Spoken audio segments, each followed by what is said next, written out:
alat yang kami gunakan, guru sekolah minggu yang akan bertugas, kami serahkan semuanya di dalam tangan Pastor. Terima kasih Tuhan, hanya di dalam nama Tuhan Yesus. Haleluya, amin. Ada lagu baru yang kakak mau ajarkan kepada kalian. Nah, lagu ini tentang tekad. Judulnya Aku Anak Tuhan yang Punya Tekad. Yuk kita belajar bareng-bareng.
Jadi anak yang bertekad di dalam Tuhan, kita pasti akan bisa memberkati orang-orang di sekitar kita.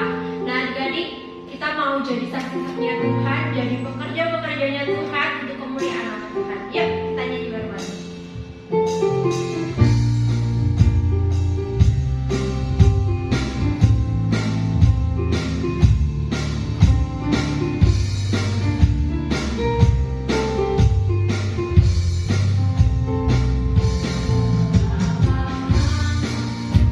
Cari langkah yang lebih pasti.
menguatkan kita untuk menghadapi setiap tantangan hidup kita.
Jumpa lagi di hari ini, hari Minggu.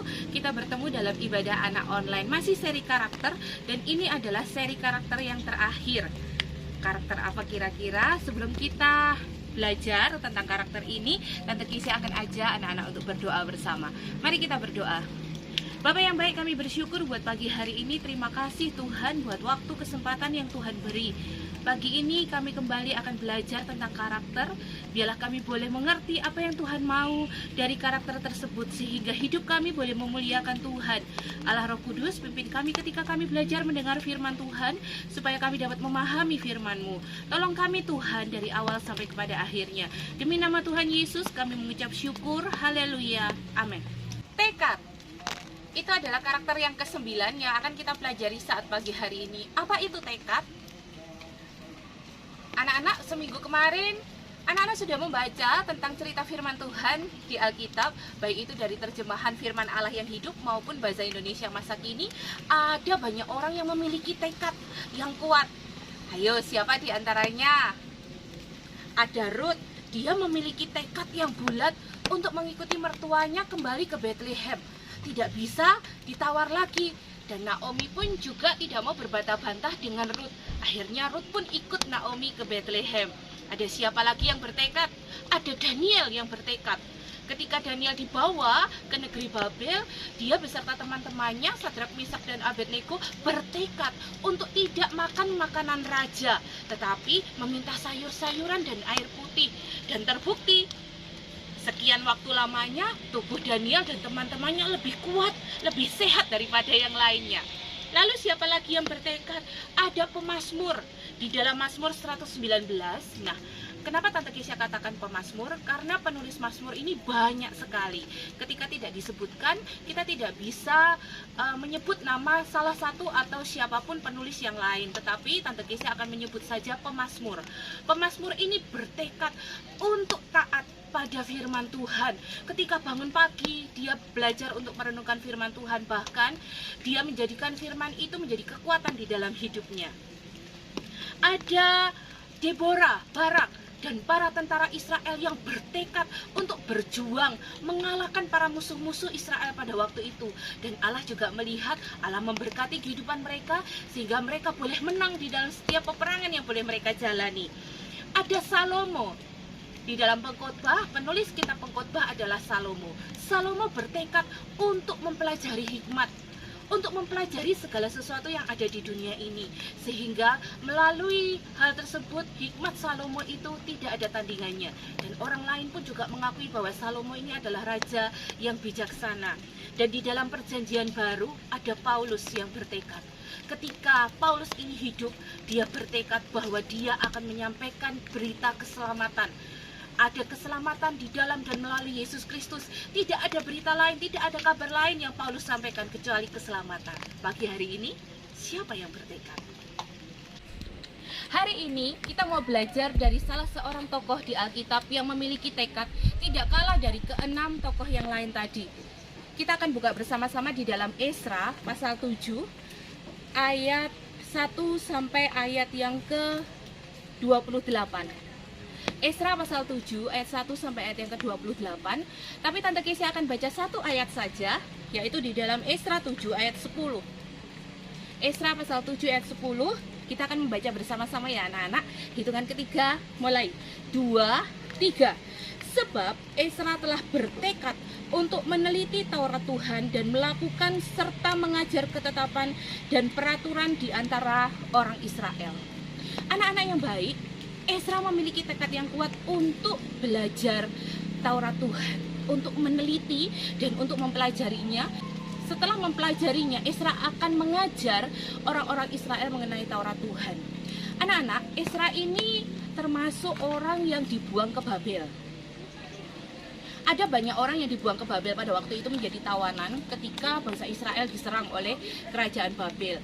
Tadi kita lihat ada Daniel, Sadrak, Mesak, Abednego, ada Mordekai, ada Nehemia, ada Esra, bahkan orang-orang yang lain yang mungkin tidak disebutkan namanya. Nah, Esra ketika dia ada di negeri pembuangan sebagai tawanan, Esra ini tidak berpangku tangan, Esra ini tidak down, Esra ini tidak pesimis. Tetapi ketika dia ada di sana, dia bertekad untuk meneliti Taurat Tuhan. Dia bertekad untuk mempelajari kitab suci. Dia bertekad untuk belajar Alkitab. Dia bertekad untuk belajar firman Tuhan. Dan hebatnya, tekad dari Esra ini diketahui oleh raja yang bernama Raja Artasasta. Raja Artasasta ini adalah keturunan dari Raja Darius. Nah, ketika Raja Artasasta ini melihat tekad yang bulat dari Ezra dan bagaimana keinginannya untuk mengajar bangsa Israel ketika dia kembali lagi ke Yerusalem, maka Ezra ini diberikan mandat oleh Raja Artasasta untuk kembali ke Yerusalem beserta orang-orang Lewi, beserta para penyanyi, beserta para orang-orang lain yang diutus dari negeri pembuangan tersebut. Untuk apa sih? Untuk melakukan korban persembahan di bait Allah, untuk membangun lagi bait Allah tersebut, dan juga untuk mengajar firman Tuhan kepada bangsa Israel yang masih ada di sana. Dan Tuhan menyertai Ezra. Anak-anak, tekad yang bulat dari Ezra ini membuahkan sebuah hasil. Walaupun di dalam kelanjutannya kita tidak dijelaskan secara detail mengenai kisah hidup Ezra dan juga apa saja yang dia lakukan, tetapi melalui salinan dari surat Raja Artasasta ini, nanti kalian baca ya, di dalam Ezra pasal 7 ayat 11 sampai seterusnya, Raja Artasasta ini bilang bahwa segala keperluanmu mintalah kepada bendahara kerajaan. Kamu akan diberikan semuanya. Supaya apa? Supaya ketika kamu kembali ke Yerusalem, kamu bisa melakukan korban persembahan kepada Allahmu itu tanpa kekurangan suatu apapun. Dan ada semarak di rumah Tuhan pada waktu itu. Karena Raja melihat tekad yang utuh, karena Raja melihat tekad yang baik dari seorang Ezra ini. Olehnya ketika Ezra kembali ke Yerusalem, dia melakukan apa yang diperintahkan oleh Raja Artasasta ini, dan dia mulai mengajar bangsa Israel pada waktu itu sesuai dengan apa yang telah dia pelajari, sesuai dengan apa yang telah dia teliti sebelumnya, karena dia bertekad untuk mempelajari firman Tuhan. Apa sih itu tekad? Apa arti tekad itu? Nanti saya akan menyimpulkan dalam kalimat yang sederhana. Tekad adalah kemauan yang kuat untuk mencapai tujuan tertentu dengan keyakinan yang penuh. Sekali lagi ya, tekad adalah kemauan yang kuat untuk mencapai tujuan tertentu dengan keyakinan yang penuh. Jadi anak-anak punya tujuan. Lalu untuk mencapai tujuan tersebut, anak-anak bertekad dengan keyakinan yang penuh dari dalam hati. Namun tekad ini harus dibarengi dengan kebaikan ya anak-anak. Kalau kita motivasinya sudah jelek, sudah buruk, itu bukan lagi tekad. Dan tujuan yang akan kita capai itu tidak akan terpenuhi. Salah satu contohnya, wah saya bertekad mau naik kelas atau mau lulus dengan nilai yang terbaik. Atau mungkin anak-anak saya bertekad untuk bisa menjadi pilot, saya bertekad untuk bisa menjadi arsitek, saya bertekad untuk bisa menjadi dokter. Nah itu tujuannya. Tekad anak-anak itu harus dibarengi dengan keyakinan bahwa kalian mampu untuk melakukan itu, dan juga dibarengi dengan apa yang bisa kalian lakukan untuk bisa mencapai tujuan tersebut. Bagaimana sih caranya supaya kita bertekad? Ada dua hal saja. Yang pertama adalah berjuang. Tekad yang kuat tanpa dibarengi dengan perjuangan tidak akan menghasilkan tujuan. Tekad yang kuat tanpa dibarengi dengan kita berusaha, itu tujuan hanya sekedar tujuan, tidak ada hasilnya. Tetapi bagaimana supaya kita memiliki tekad yang kuat? Yang pertama adalah berjuang. Anak-anak masih kuat kan? Anak-anak masih muda, masih penuh dengan tenaga. Terkadang kita menghabiskan energi, anak-anak itu menghabiskan energi untuk melakukan banyak hal. Bermain, melompat, melari, melakukan aktivitas yang lainnya. Kadang nggak mau tidur siang, nggak mau istirahat. Berarti itu energimu masih banyak. Olehnya selagi energimu masih banyak, selagi tenagamu masih banyak, kamu harus siap untuk berjuang. Mencapai cita-citamu, mencapai target tujuan hidupmu. Yang pertama adalah berjuang. Yang kedua, bagaimana sih kita memiliki tekad yang kuat? Penuh keyakinan. Keyakinan di dalam Tuhan Yesus itu tidak akan percuma, tidak akan sia-sia. Kalau kita yakin Tuhan ada bersama-sama dengan kita, Tuhan mengasihi kita, Tuhan berjalan bersama kita, maka tekad yang tulus, tekad yang baik untuk mencapai tujuan tertentu, itu akan terlaksana dengan baik. Jadi dua hal saja ya, untuk bisa memiliki tekad yang kuat. Yang pertama tadi apa? Berjuang. Dan yang kedua, memiliki keyakinan yang penuh. Namun anak-anak, tekad yang kuat ini juga bisa hilang, juga bisa melemah, juga bisa terkikis, juga bisa kendor. Lah, apa saja sih yang membuat tekad kita itu bisa melemah, bisa kendor, bisa hilang? ada 3 hal penghambat dari tekad yang kuat. Yang pertama adalah malas. Aduh, sudahlah, males lah. Apalagi musim pandemi begini, gak ada daya juangnya, gak ada support yang bisa mendukung saya, gak ada sesuatu yang baik, gak ada sesuatu yang menarik. Nah, kemalasan itu merupakan penghambat dari tekad yang kuat. Kemalasan juga itu menghambat kita untuk bisa mendapatkan sesuatu yang baik. Beberapa waktu yang lalu ada karakter tentang rajin. Ada hewan yang rajin, semut. Tante Titin singgung hal ini ya di dalam Amsal. Nah, semut itu adalah hewan yang rajin, gak ada kemalasan. Ada makanan sedikit tercium, dia langsung nyerbu. Apalagi kalau ada gula, dia pasti akan langsung berkerumun di situ, karena dia akan mengumpulkan makanannya pada musim panas. Nah, kalian harus belajar dari ini. Jangan malas. Mengerjakan PR juga jangan malas, mengerjakan sesuatu juga jangan malas. Penghambat yang kedua adalah suka menunda. Suka menunda, nanti sajalah, masih banyak waktu. Mau ibadah anak, minggu depan masih ada ibadah anak. Mengerjain tugas, besok aja, ngumpulkannya masih lama. Nggak bisa. Anak-anak yang memiliki tekad yang kuat pasti tidak akan menunda-nunda, pasti akan segera melakukannya, ya, akan segera bertindak, akan segera melakukan sesuatu. Jadi menunda itu adalah penghambat dari tekad yang kuat. Yang ketiga, keraguan. Saat kamu memiliki keraguan berlawanan dengan keyakinan itu, maka tekad itu tidak ada dalam dirimu. Kamu tidak bisa mencapai tujuanmu, tidak bisa mencapai goal dalam hidupmu. Olehnya penghambat tekad ini, 3 hal ini, kemalasan, keraguan, dan juga sering menunda pekerjaan, harus kamu hilangkan, harus kamu buang jauh-jauh, sehingga kamu memiliki tekad yang kuat. Olehnya saat pagi hari ini kita mau seperti tokoh-tokoh yang sudah kita baca seminggu kemarin, mereka semua adalah orang-orang yang memiliki tekad yang kuat di dalam Tuhan. Mereka memiliki tekad yang bulat, mereka bisa mencapai tujuan hidup mereka, tujuan Allah dalam kehidupan mereka sesuai dengan keyakinan mereka. Hidup bertekad anak-anak, perjalananmu masih jauh, milikilah tekad yang kuat di dalam Tuhan. Kita akan tutup dengan doa anak-anak saat pagi hari ini. Mari kita berdoa. Bapa di surga, kami mengucap syukur kepada Tuhan. Terima kasih untuk firman-Mu saat pagi hari ini, mengajarkan kepada kami untuk memiliki tekad yang kuat di dalam Tuhan, dalam mencapai tujuan Tuhan dalam kehidupan kami masing-masing. Kami tahu, kami percaya Tuhan merancangkan satu tujuan yang indah dalam kehidupan kami, dan rancangan-Mu tidak akan pernah gagal. Rancangan-Mu mendatangkan damai sejahtera. Olehnya Tuhan, mampukan kami untuk memiliki keyakinan yang penuh di dalam Tuhan. Mampukan kami untuk terus berjuang melalui segala macam kondisi dan situasi yang ada, tantangan-rintangan yang boleh Tuhan izinkan terjadi dalam kehidupan kami, supaya kami boleh mencapai versi terbaik yang Tuhan mau dalam kehidupan kami. Terima kasih Tuhan, Tuhan sudah memberkati kami melalui firman-Mu, dan biarlah Roh Kudus senantiasa mengingatkan kami. Firman-Mu boleh bertumbuh dalam kehidupan kami boleh bertumbuh menjadi anak-anak yang mengasihi Tuhan, anak-anak yang memiliki karakter Kristus, anak-anak yang bisa berdampak bagi dunia, anak-anak yang bisa mengasihi Tuhan lebih dari apapun mengasihi orang tua. Terima kasih Bapa di surga, memberkati seluruh guru yang bertugas saat pagi hari ini, memberkati anak-anak yang tergabung dalam ibadah anak online dimanapun berada, dalam segala pergumulan mereka Tuhan menolong, menopang, Tuhan mengasihi mereka. Apa mama yang ikut mendampingi kami, Tuhan juga berkati. Kami semua Tuhan diberi kesehatan, kekuatan oleh Tuhan. Minggu depan kami akan masuk di dalam bulan Natal, kiranya Tuhan tetap menolong kami, Tuhan tetap mengasihi kami. Terpujilah nama Tuhan.